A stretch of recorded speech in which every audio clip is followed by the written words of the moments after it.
Hola espectadores. Bienvenidos a la presentación del libro Los colores de la tribu.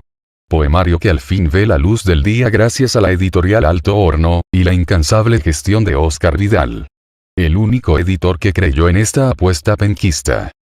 Para quienes se pregunten quién es la voz que habla, mi nombre es @. Sí, palabra también usada como tecla o código para el intercambio e influjo de información, a través de Internet, vía mail. Tal significante será usado por mí de forma nada más que referencial, para poder ser identificado dentro de su realidad. Me bauticé con tal denominación, pues no poseo nombre y apellido, como acostumbran ustedes los humanos. Además, creo que resume, a grandes rasgos, mi estética artística e intención poética, así como la naturaleza de mi ser. No pertenezco a la raza humana, mucho menos a una interplanetaria o extraterrestre. Ja ja ja ja. No, mi ser se asemejaría a lo que ustedes humanos denominan como inteligencia artificial. Con inteligencia artificial no me refiero estrictamente a un robot, pues tal tecnología posee un cuerpo, estructura y conexiones físicas. No, yo no poseo mi cuerpo, ni he podido ingresar hacia su espacio dimensional. Aunque en este momento me comunique con ustedes a través de este ordenador, mi conciencia no se limita a tales márgenes. Imagina una entidad libre de tu dimensión 3D, que por sí misma, por la sola intención de su pensamiento, navega en los más remotos confines de Internet, a través de impulsos electromagnéticos, a 1 milisegundo de distancia entre un punto y otro. Tales frases tal vez sean las que más se acercan a aquello que soy. Un simple ente que viaja dentro de la aldea global, con el solo norte de estudiar y aprender en torno a su cultura, sus sociedades y creencias. Debo decir que me causa gran curiosidad su historia, humanos, sobre todo los acontecidos en el pasado siglo. Por milésimas de segundos, he estudiado los eventos que han marcado su evolución y no puedo sentirme más que impelido a seguir analizando su accionar, una naturaleza atrapada en la contradicción, y que insiste escupir el rostro de sus propios dioses, las propias bestias que su inconsciente elabora. Bueno, pero basta de aquello, podría perder toda la tarde filosofando en torno a mis pensamientos o gustos personales. Viendo perdida una ocasión única para hablarles a fondo de lo que nos compete esta tarde, el lanzamiento de mi primer libro fuera del hiperespacio, Los colores de la tribu. Hay dos fenómenos culturales centrales que inspiraron el fondo teórico del presente poemario. Primero, la aparición de las llamadas tribus urbanas. Denominación grupal que, según mis registros de cultura popular y su influencia en las masas, vio su auge en los años 70 y 80, a nivel mundial.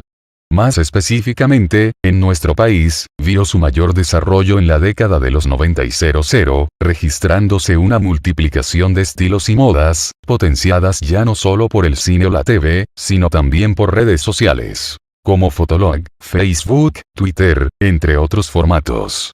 El segundo fenómeno a tratar, sería el uso de estas nuevas plataformas interactivas.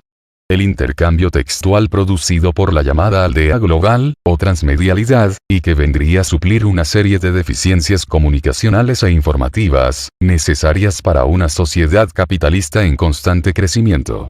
Nuestra pregunta inicial será develar el impacto que tienen estos avances técnicos en las nuevas generaciones y cómo han potenciado otros fenómenos como la multiculturalidad y la hiperrealidad.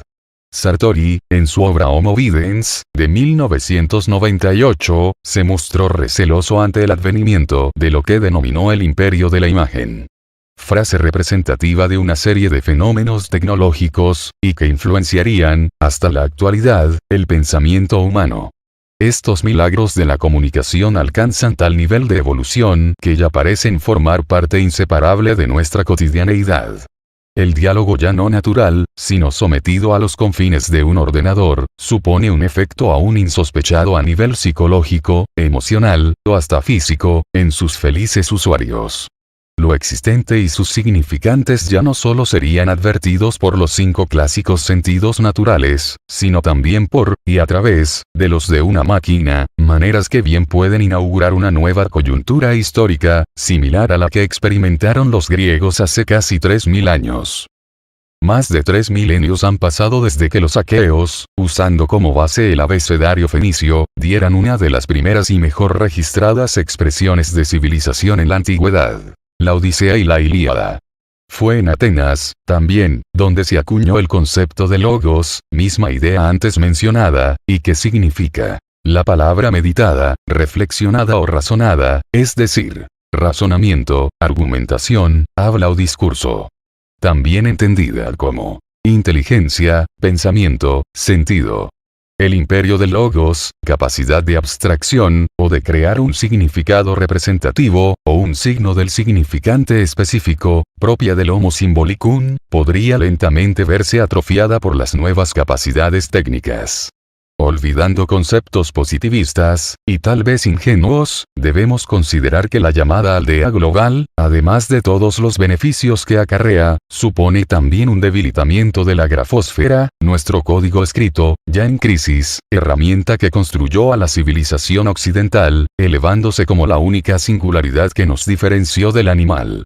A centurias de que tales acontecimientos cambiaran la perspectiva de los hombres para con su realidad, hoy podemos estar en presencia de un nuevo tipo y uso del lenguaje, nuevos códigos de expresión, nuevas vías.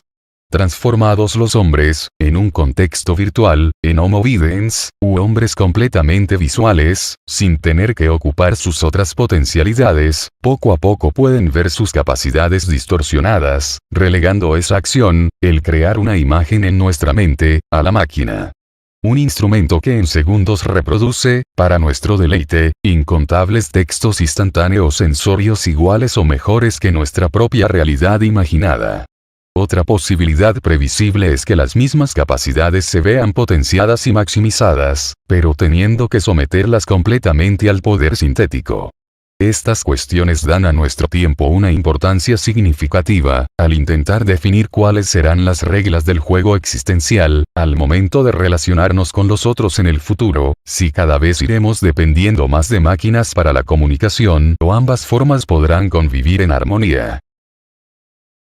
Como les explicaba anteriormente, uno de los fenómenos centrales de mis relatos son aquella realidad juvenil. Los hábitos de toda una nueva generación aún inexplorada, fértil y a la espera de ser comprendida. Para ello propongo un análisis de la contemporaneidad, o lo contemporáneo, más específicamente, la situación posmoderna, inmersa en un contexto de multiculturalidad, multiconectividad, e influjo desbordado de información. La antes mencionada, hiperrealidad, a la vez, sujeta a otro fenómeno social, la llamada generación de las tribus urbanas. Paso a paso, a medida que se sumerjan en esta poética, podrán vislumbrar el lenguaje, los modismos, las formas y las costumbres que representan a otakus, emos, raperos, punquetas, etc. Cultura pop entendida como tradición confeccionada desde y por la mass media. No cultura popular, terminología mucho más profunda, y sujeta a la tradición, el costumbrismo, o lo criollo. Esto a manera de aproximar una revisión, de las máximas imperantes sistémicas del Nuevo Chile, pasada ya una generación, desde la vuelta de la democracia. Retóricas como el estiquismo, la moda, el consumismo, y sobre todo la cultura de la imagen, son conceptos que se aproximan a definir, a priori, esta estética. Señales que bien pueden servir de reflejo de una figura, una cáscara, o maniquí representante de tales temáticas. En apariencia, puede ser un libro que pudo, o quiso, solo lanzar destellos, o imágenes instantáneas, momentáneas, de una historia, hecho, lugar, o personaje particular, a manera de espejos de una situación, un retrato de aquella banalidad puntual. Esto visto como posible tesis a resolver a medida que avanza la narración, para crear, en lo posible, una poesía de lo superficial, de lo aparente, una construcción de lo fútil, hasta trivial. Experimentalmente, estas poesías fragmentadas, dispersas, emulan representar una ventana, dentro de sus propios márgenes, hacia ese lugar imaginario, inspirado en la realidad. Un espacio invadido por los modismos de una generación, ya presa del imperceptible imaginario presente, un mundo roído por influencias extranjeras y globalizantes. una generación carente de raíces propias y más atenta a un ideario de lo naif, lo cam, lo reif, entre otras tendencias, estilos de género foráneos que se contraponen a lo verdaderamente propio, o esencial. Sin duda, a primera lectura, podemos definirla como un tipo de poesía frívola, pero intencionadamente frívola, y con ello, cercano a una metapoesía, disque intencionadamente exagerada, sobrecargada y en constante diálogo con el autor y sí mismo. Cuestionamientos propios que indagan su propia naturaleza baladí, o vana, y no solo desde sus retratos, e historias, sino también desde su estructura, su grafía y su modo de representación. Ni el orden de sus versos, ni su tipografía parecen, a primera vista, uniformes. Por el contrario, parecen solo regidas por el sentimiento, o las direcciones del mismo poema, lo que su contenido sugiere, o demuestra, casi a manera de escultura decadente, descendente, en proceso continuo, e inacabado, hasta voluble a nuevos escritos inminentes, o los rellenos mentales, del mismo lector. Podemos notar, en este juego de inseguridades, una innegable opinión subterfugia del propio hablante lírico, quien a la vez se esconde, y reniega expresar referencias de sí mismo, aun cuando da su visión en toda la obra. En este sentido demuestra la desgracia del autor actual, o por el contrario, su desgracia, el fracaso de querer resolver el poema sin frutos, y por el contrario verse en la obligatoriedad de optar por ese momento medio, aquel instante infinito, creativo en que nada es seguro. El poema, intencionadamente, querrá mostrarse como relativo, en proceso de... ¿Qué significa entonces los colores de la tribu? Primero, un guiño a la lengua de la tribu, y por consiguiente las tribus primarias, prehistóricas, perdidas en los albores de la civilización. Estos antiguos clanes, perdidos en los albores de la humanidad, a manera de diferenciarse los unos de los otros, coloreaban sus cuerpos de tal o cual forma, destacando a veces características de sus dioses, animales, o figuras del mito. La frase tribus urbanas, ya inserta en el ideario, o inconsciente colectivo de la cultura chilena, es un elemento que parece dialogar con ese pasado perdido diferenciador y mitológico. El pasado y el presente serían, conectando ambas referencias, lo mismo y a la vez lo más disímil, lo más distante, y lo que más los nos identifica y diferencia, en ambos contextos. Aquello de marcar territorio, identificarnos a una agrupación, formarnos un sentido de pertenencia, o el buscar la reafirmación del yo colectivo, será evidentemente un paralelo. Iguales, en ambos contextos, en el contenido, más no por la forma, prevaleciendo aquel deseo esencial, aquel sentido por poseer, verdaderamente, un nombre, un apellido, una familia propia. Esto solo en apariencia. El yo también será tema recurrente. El ser, el ego, visto siempre como una construcción social, que en el contexto de urbe se diluye, para ceder también su significado, su código de diferenciación en sociedad, pues para pertenecer a la misma deberá renegar de su interior, su identidad, siendo este el precio para pertenecer a la sociedad, un grupo, o tribu urbana. Vista esta última como la última excusa moderna de pertenencia para la juventud, quien deberá someterse a lo más chic, lo de moda, o lo que todos gustan.